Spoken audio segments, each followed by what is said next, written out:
Shalom, selamat hari Minggu anak-anakku yang sangat dikasihi oleh Tuhan.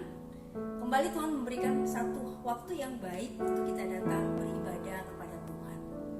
Untuk kita boleh datang memuji, menyembah Tuhan dengan segenap kerinduan kita, dengan segenap hati kita. Karena apa? Karena Yesus adalah segalanya bagi kita. Karena Yesus sendiri menganggap bahwa kita segalanya baginya. Kasihnya luar biasa. Mari kita siapkan hati dengan kesungguhan hati. Kita datang beribadah kepada Tuhan. Seperti risa rindu sungaimu, jiwaku merindukan Engkau. Seperti risa rindu sungaimu, jiwaku rindu Engkau.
Sungguh benar Tuhan, Engkaulah segalanya bagi kami. Engkau Allah yang sungguh mengasihi kami. Hari demi hari kami boleh lalui di dalam kasih pemeliharaan Tuhan yang nyata. Terima kasih Tuhan, kalau hari ini Tuhan kasih kami kesempatan yang baik untuk kami boleh beribadah kepada Tuhan. Kami mau memuji Engkau Tuhan, menyembah Engkau dengan kesungguhan hati kami, sehingga Tuhan boleh disenangkan dengan ibadah kami. Tuhan berkati ibadah sekolah minggu hari ini, dan biarlah kami boleh bersukacita senantiasa, karena kami percaya Tuhan ada, menyertai dan memberkati kami. Terima kasih Tuhan, di dalam nama Tuhan Yesus kami berdoa dan mengucap syukur. Amin. Anak-anak yang sangat dikasihi Tuhan, ya, kita percaya sekalipun di masa yang susah, kita harus sekolah di rumah, ya, melalui online. Ada yang sudah mengeluh bosan, nggak bisa ketemu dengan teman-teman, nggak bisa leluasa, ya, untuk pergi liburan kemana-mana, untuk jalan-jalan, ya. bermain di luar rumah juga terbatas gitu ya. Tapi kita percaya bahwa Tuhan selalu ada. Dia selalu mengasihi kita, kasih setianya itu tetap, ya tidak pernah berubah. Karena itu kita mau terus bersyukur karena Tuhan sungguh amat baik. Yuk kita mau pujikan Tuhan Yesus baik. Baik semua dengan sikap yang bisa berdiri dengan semangat. Kita pujikan tiada berkesudahan kasih setiamu Tuhan. Tiada berkesudahan kasih setiamu Tuhan, selalu baru rahmat-Mu bagiku. Hari berganti hari, hari berganti hari, tetap kulihat kasih-Mu, tak pernah berubah di hidupku. Tuhan Yesus baik, Tuhan Yesus baik, sungguh amat baik, untuk selama-lamanya. Tuhan Yesus baik, Tuhan Yesus baik, sungguh amat baik, untuk selama-lamanya. Tuhan Yesus baik. Ya, tiada berkesudahan kasih setiamu Tuhan, selalu baru rahmat-Mu bagiku. Hari berganti hari, hari berganti hari, tetap kurang kasih-Mu, tak pernah berakhir di hidupku. Tuhan Yesus baik, Tuhan Yesus baik, sungguh amat baik, untuk selama-lamanya. Tuhan Yesus baik, Tuhan Yesus baik, Tuhan Yesus baik, sungguh amat baik, untuk selama-lamanya. Tuhan Yesus baik. Sekali lagi, Tuhan Yesus baik, Tuhan Yesus baik, sungguh amat baik, untuk selama-lamanya. Tuhan Yesus baik, Tuhan Yesus baik, Tuhan Yesus baik, sungguh amat baik, sampai selama-lamanya, sampai selama-lamanya. Tuhan Yesus baik, sampai selama-lamanya. Tuhan Yesus baik. Amin, puji Tuhan ya. Tuhan Yesus itu baik, selalu baik, bahkan sampai selama-lamanya Dia baik bagi kita. Karena itu mari kita terus menyatakan pujian rasa syukur kita kepada Tuhan. Dia bukan hanya Allah yang menciptakan kita, tapi Dia juga Allah yang menyertai, memelihara hidup kita, memberkati dengan berkat yang limpah. Hari ini kita kembali diberikan kesempatan untuk meresponi akan berkat Tuhan. Kita akan memberikan persembahan ya. Kita memberikan yang terbaik. Anak-anak boleh minta bantuan papa mama untuk mentransfer atau pakai QR code ya yang ada di layar. Kita mau mempersembahkan sesuatu yang Tuhan sudah berikan bagi kita. Kita memberikan ucapan syukur kepada Tuhan. Beri syukur, berilah syukur.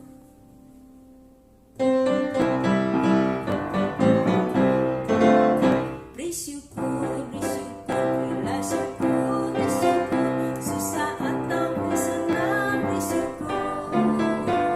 Panjatkan doamu segenap hatimu, kasih-Nya Yesus jadi milikmu. Beri syukur, berilah syukur, beri syukur, susah ataupun senang, beri syukur. Panjatkan doamu segenap hatimu, kasih-Nya Yesus jadi milikmu. Amin ya. Kita mau terus beri syukur kepada Tuhan. Mari kita berdoa untuk persembahan kita. Tuhan yang baik, terima kasih untuk berkat-Mu kepada kami melalui papa mama di dalam bekerja.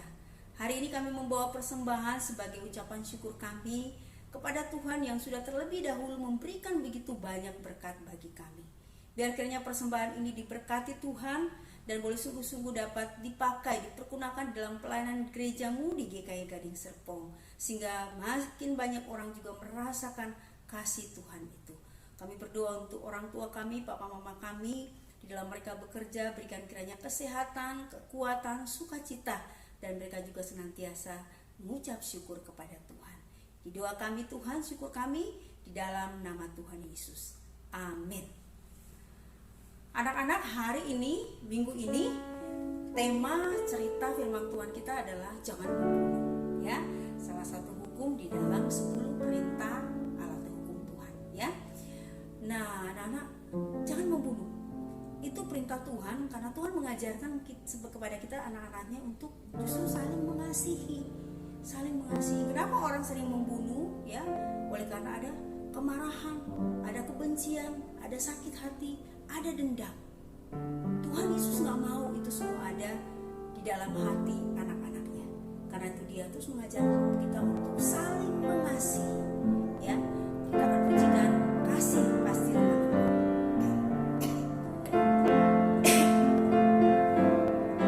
Kita siapkan hati untuk mendengar firman Tuhan.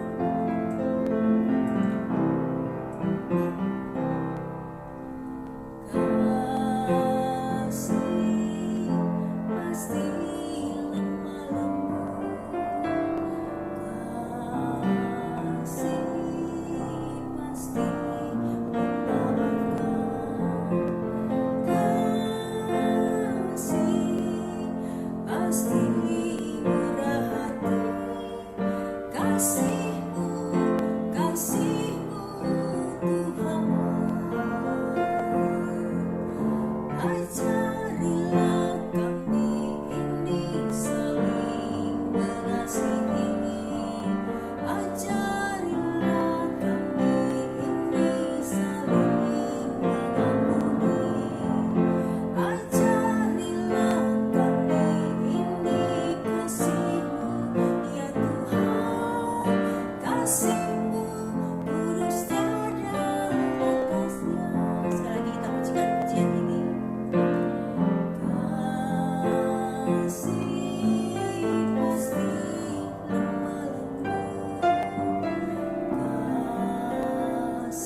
kabarnya kalian?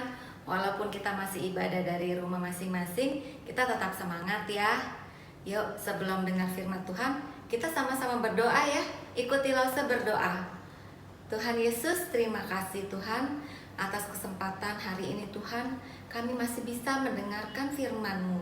Tuhan, tolong siapkan hati kami Tuhan, sehingga setiap firman yang kami dengar tidak berlalu begitu saja, tapi boleh menjadi bekal hingga kami dewasa nanti Tuhan. Dalam nama Tuhan Yesus kami berdoa, amin. Nah, firman Tuhan hari ini diambil dari 2 Samuel pasal 3 ayat 6 sampai 36. Nah, sebelumnya Lause mau tanya nih, adik-adik, apakah kalian pernah bertengkar? Pasti yakin Lause, kalian pasti pernah ya, Lause juga pernah kok. Nah, Adik-adik tapi tahu nggak? Pertengkaran itu bisa mengakibatkan pembunuhan loh. Serem ya? Tapi ternyata benar, di Alkitab ada ceritanya. Ceritanya tentang siapa? Kalian tahu? Ya, betul, tentang Kain dan Habel ya. Nah, menurut kalian apakah Kain berencana membunuh Habel?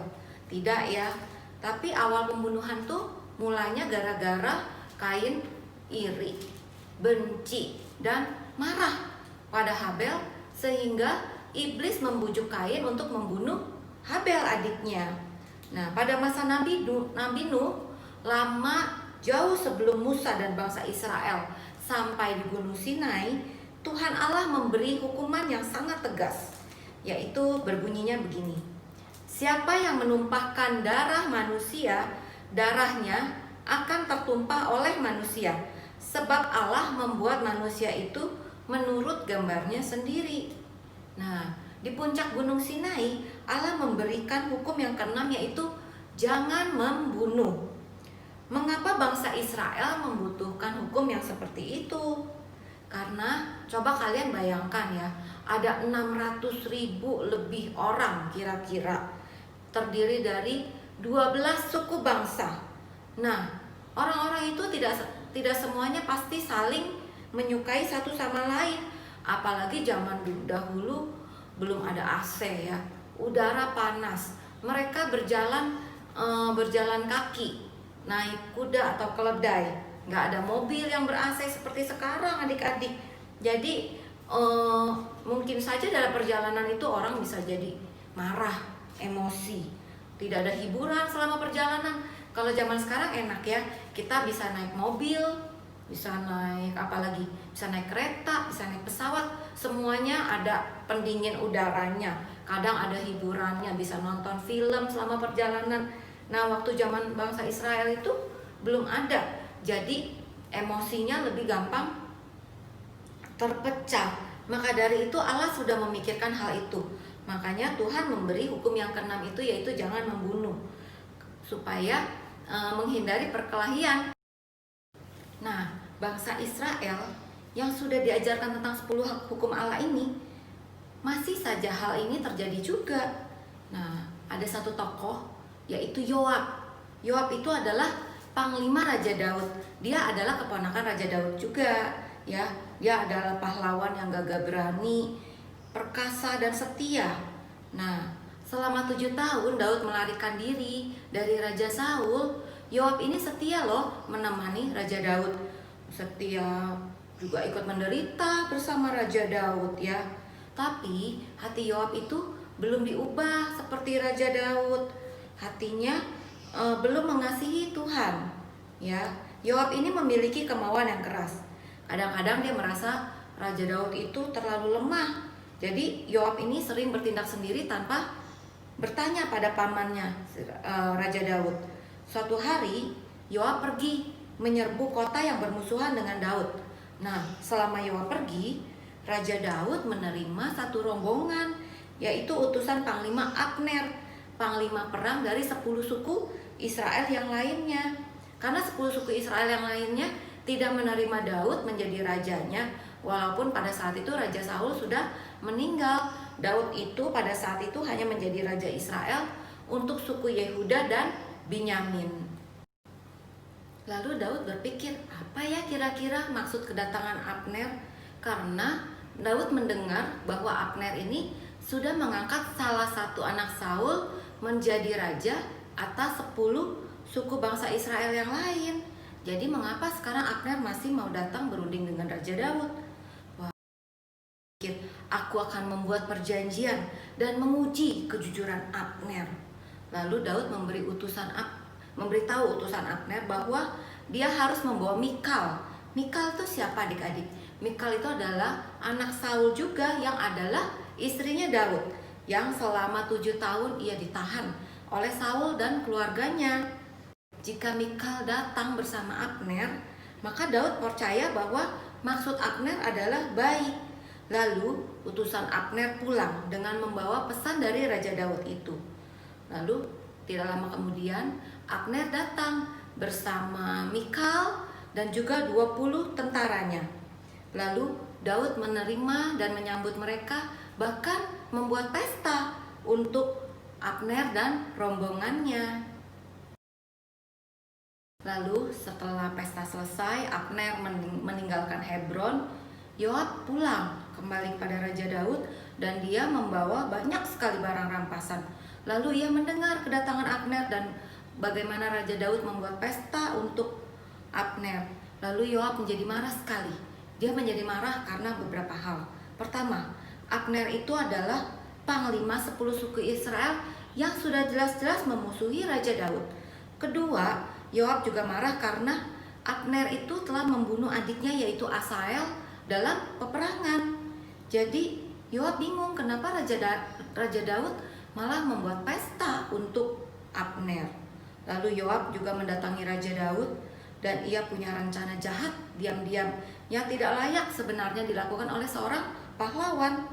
Lalu Yoab diam-diam mengirim utusan mengejar Abner dan menyuruhnya untuk kembali ke Hebron. Lalu Abner tanpa curiga kembali mengikuti utusan Yoab kembali ke Hebron karena dia berpikir Raja Daud ingin memberitahu sesuatu lagi. Nah, terus udah dekat gerbang nih adik-adik, Yoab menunggu. Di situ ia memanggil Abner, membawanya ke dekat pintu gerbang dan mereka hanya berdua. Dia ngomongnya bisik-bisik seakan-akan dia ingin memberitahu hal yang rahasia kepada Abner. Lalu saat itu Yoab mengambil pedangnya, menghunus pedangnya dan menikam Abner hingga meninggal. Ya. Lalu hal ini juga terdengar sampai Raja Daud. Raja Daud pada saat itu mendengar itu, Raja Daud berkata seperti ini, aku dan kerajaanku tidak bersalah di hadapan Tuhan sampai selama-lamanya terhadap darah Abner bin Ner itu. Biarlah itu ditanggung oleh Yoab sendiri dan seluruh kaum keluarganya. Biarlah dalam keturunan Yoab tidak putus-putusnya ada orang yang mengeluarkan lelehan, yang sakit kusta, yang bertongkat, yang tewas oleh pedang atau yang kekurangan makanan. Lalu Daud menyuruh Yoab dan anak buahnya berkabung untuk Abner ya, dan meratapi jenazah Abner di depan jenazahnya Abner, sedangkan Daud sendiri berjalan di belakang usungan jenazah ya. Lalu Abner dikuburkan di kota Daud yaitu di Hebron, dan Yoab setelah itu meneruskan tugasnya sebagai panglima perang Daud. Pada saat Absalom memberontak melawan Raja Daud, Yoab itu diperintahkan oleh Daud hanya menangkap Absalom, tapi tidak boleh dibunuh. Tapi Yoab lagi-lagi melawan Daud ya, dia membunuh Absalom, sehingga Daud menjadi kesal bahkan memecat panglima Yoab. Lalu Yoab juga memberontak terhadap raja baru. Siapa raja barunya? Ya, Raja Salomo yang menggantikan Raja Daud. Yoab ini juga memberontak terhadap Salomo. Ia bahkan melarikan diri ke kemah suci dan minta pengampunan terhadap Raja Salomo. Tapi Raja Salomo tidak mengampuni Yoab.